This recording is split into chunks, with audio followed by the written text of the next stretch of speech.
In icy wilderness, Owen finally got a treat after 3 years, freshly hunted seal meat.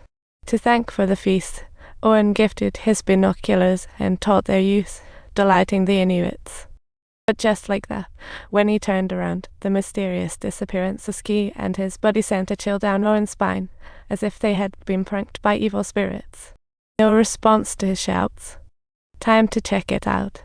Little did he know, Ski would react spectacularly and unleash a questionable attack on him.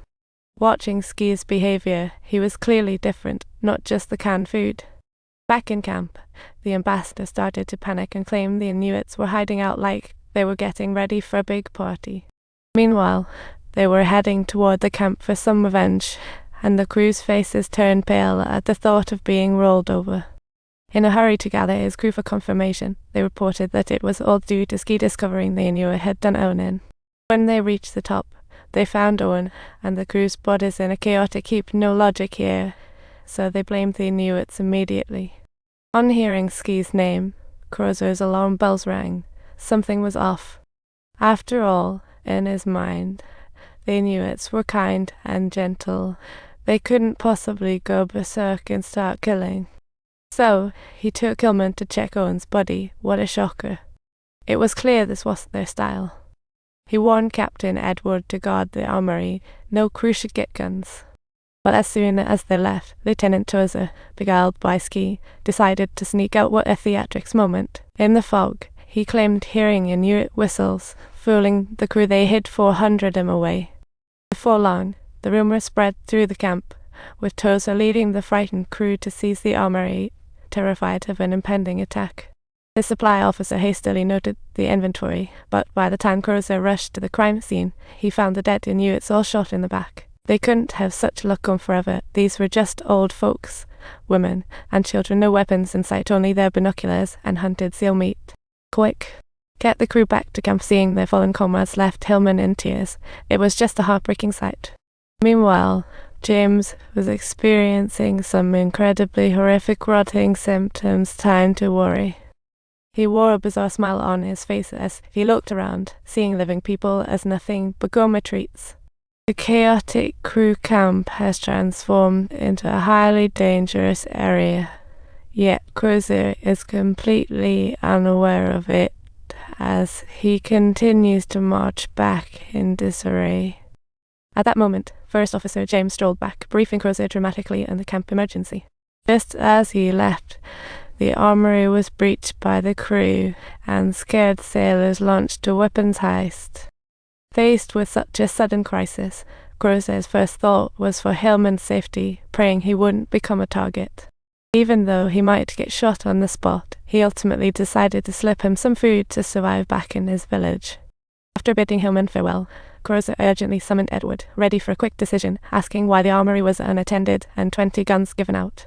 Edward quickly explained that the fog had thrown him into a panic, fearing a counterattack from the Inuits was at hand.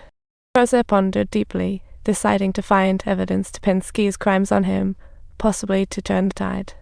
Dr. Stanley performed an autopsy on Owen's body, and to everyone's surprise, he found undigested seal meat in his stomach. This meant no hostility between the Inuits and Owen. The binoculars, seal meat, were evidence of their friendliness. He ordered the arrest of Ski and Officer Kroze, ready to put this villain on trial in the frigid -40-degree Arctic. As he stepped up to speak, Kroze accused Kroze of a dramatic confrontation. Kroze brought up the tragedy of the exploratory team, but Kroze shrugged it off, saying he had made that decision long ago. Kroze's confident words rekindled the crew's trust in him. He ordered his men to open the bag at his feet, which turned out to be packed with fresh seal meat. Dr. Stanley confirmed this, revealing that the Inuits were indeed helping them, but were ultimately set up by Ski, causing an internal war. Any followers of Ski would end up walking into a trap, facing a fate of being turned into pieces. Just as Kroze was about to sentence Ski to hanging, a chilling howl echoed through the fog. As everyone turned toward the sound, they found the previously sane crewman, Clint, strolling over with a manic chuckle. This was absurd. Oops, a bloodthirsty summon from the dark spirits. Ski and Kroze slipped away, while an old sailor just stood there spinning. Kroze searched everywhere for Ski, spotting him hoarding weapons for escape. leading to a decisive shot fired his way. Meanwhile, Kroze was being held back by Edward, who seethed with rage at his former friend's betrayal, debating on whether to pull the trigger. But suddenly a crewman snuck up and knocked him unconscious. Clint's maniacal laughter attracted the dark spirits, and he was shredded in mere seconds. Not nearsightedness, but soul-consuming. James hurriedly opened a dusty wooden chest. He prepared to unleash a deadly rocket against the dark spirit, trembling as he lit the fuse. Who'd think the evil spirit fears human tech? Seeing the second rocket, it fled for its life. This crisis led to the deaths of 32 crew members, with 23 missing. This dark spirit's attack was nothing short of dramatic. Ski and his small team defected, even capturing Dr. Stanley, who would have guessed that 3 years ago things were all rosy and friendly. To ensure their surviving crew members could return safely, they had to march onward in sorrow, carrying the names of the fallen for their family's solace.